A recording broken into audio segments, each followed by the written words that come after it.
since the church has the greatest message, a lot of times they don't respect people's attention. Yeah. And I thought that was a really, like, I've never heard anyone say that. Yeah. But it's funny because it resonated with me so much because as we've started to open back up, that's actually something that's been like on the top of my mind when you're kind of sitting in a service now. You know, we come from different generations. I think we kind of have this duality where we could sit well in both worlds.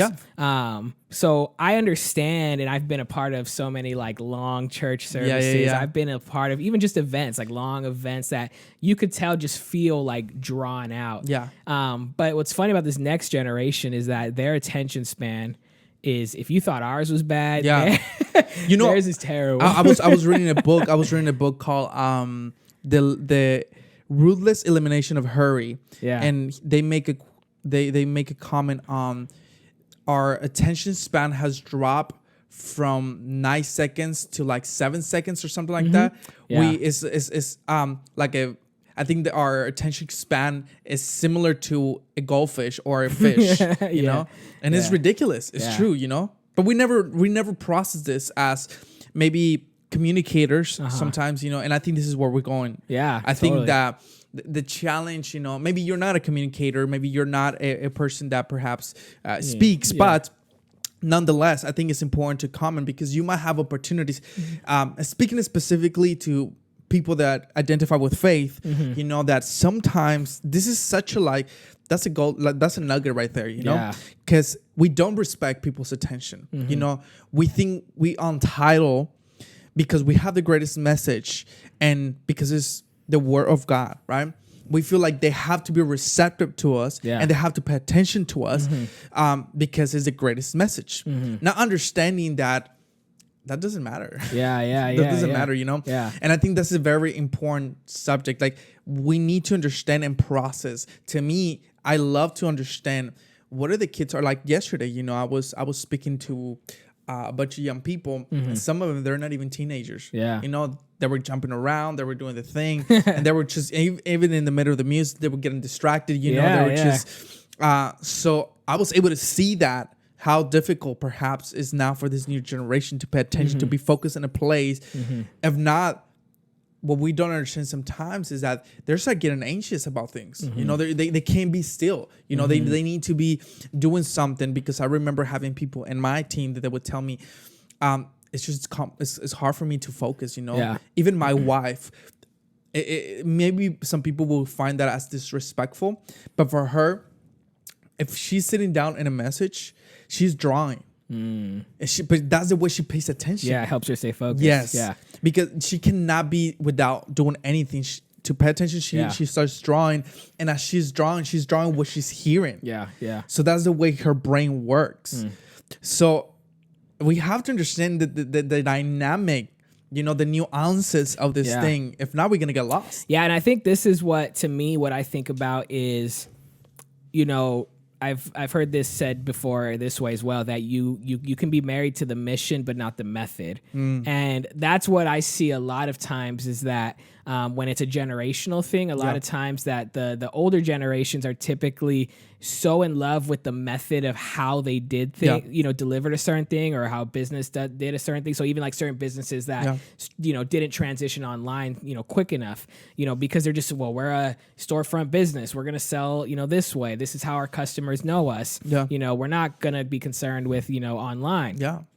You know, so to me, what happens is that you get so in love with the method and how you do things, it's almost like a frustration of like, man, like, why can't people just be okay with how we do it? Why do we have to change for people? But to me, that this even goes back to the conversation with Pastor Jeffy, where we had a couple, you know, weeks ago, this idea of, you know, us giving people what we want to give them, not being cognizant in the moment to really pay attention to what does the person need in this moment. So, you know, like you're saying, you were speaking to, you know, young, you know, kids, like there might be different ways to communicate, or you might be able to expand on certain topics, but you have to be aware of your audience. You have to be aware of who you're speaking to. You have to be aware. And I think a lot of times we don't do that. Even in just general conversations, like, with friends, we might, want to talk about something that they don't care about. Yes, dude. And that's you start to realize, like, why did I leave that conversation feeling like I didn't get anything out of it? Completely. And you have to ask yourself, well, did I take my time to think about, well, what do they need? What's going on with them? One of the things that I love to do,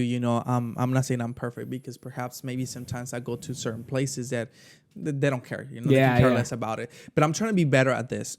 I think when I meet someone, I try to have the conversation and elaborate and trying to find, things that they like and they enjoy. So I can, that's my hook. Yeah. Once I find that hook, and if I have some sort of knowledge or understanding, even if I have no knowledge, I start asking questions, because that's what they like and that's what they enjoy. Are you, by any chance, do you know your strengths finders? Yeah. Are you a woo? Yes. I was going to say, because I'm a woo too. And that's exactly. When people are over? Yeah. So, because we're trying to find a connection. And that's exactly how you connect with someone is through that process. Completely. So to me, every time that I engage with people, I try to find, like, what is the niche that I can get, and so that we can just talk about it and we just take off, because that's the reality of it. And even through that, you might think, well, I always find a way to bring my faith into it. Yeah. I know that might sound like, but how? There's no way. I always try to find a way. I always try to figure it out a way. And now when I bring it to the table after I talk to them about what they like, they might be more open about what I have to say about it. So I think that's a very important thing, that when we engage with people, even if you're a speaker or you're just interacting with someone for the first time, or you have friends, I think this is very important. And I think for us, we're very curious, Our curiosity is very, is there. Yeah. So we're willing to engage in anything. Yeah. It don't matter, and we might not know it, but we like to jump into it. So, but not everybody's like that. Yeah.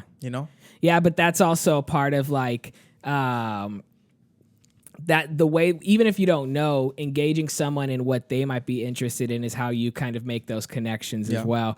And I think that when we think about, specifically this comment that we're talking about today about respecting people's attention, that's really the conversation to me. We can talk about it from the church context for sure, because I think that's that's really important. But in general, I think this idea of respecting people's attention to me, that comment is kind of like holding a mirror up to you and saying, okay, well, what can I do to make sure that when I am talking with someone or connecting with someone, that I'm not, in a sense, wasting their time. Yes. And we don't really look at it that way. Yes. We always look at, how do I not waste my time? Yes. But how do we flip that and say, when I walk into a room, I don't want to waste their time by bringing something and that's why I'm honestly, that's when I walk into a room a lot of times, I don't share about myself a lot of times. I won't go and just advertise everything that I'm doing. Because to me, unless someone genuinely cares or we have conversation and something comes up, then I'll open that door to have a conversation. But I'm not really the type to put myself in that. And there's certain ways, obviously, when you're trying to grow something, I've learned that I do sometimes need to be more forward-facing and be more open about things. And I could share that on social media or whatever. But when I'm having a genuine conversation with someone, I also want it to be how can I connect with what they're interested, what they're going through? Because a lot of times, that's what people enjoy, is being able to see that someone saw them, cared about them. And that to me is really important. That's a part of how we can some each other completely in that, finding the balance. Yeah, because I think I have encountered aggressive people when it comes down to that. Yeah. Some people tend to be very aggressive about those things. They kind of overwhelm you sometimes, and to me, that bothers me a lot. That bothers me a lot because, they always have something to say. They have an opinion. They have something to communicate, and that just bothers me because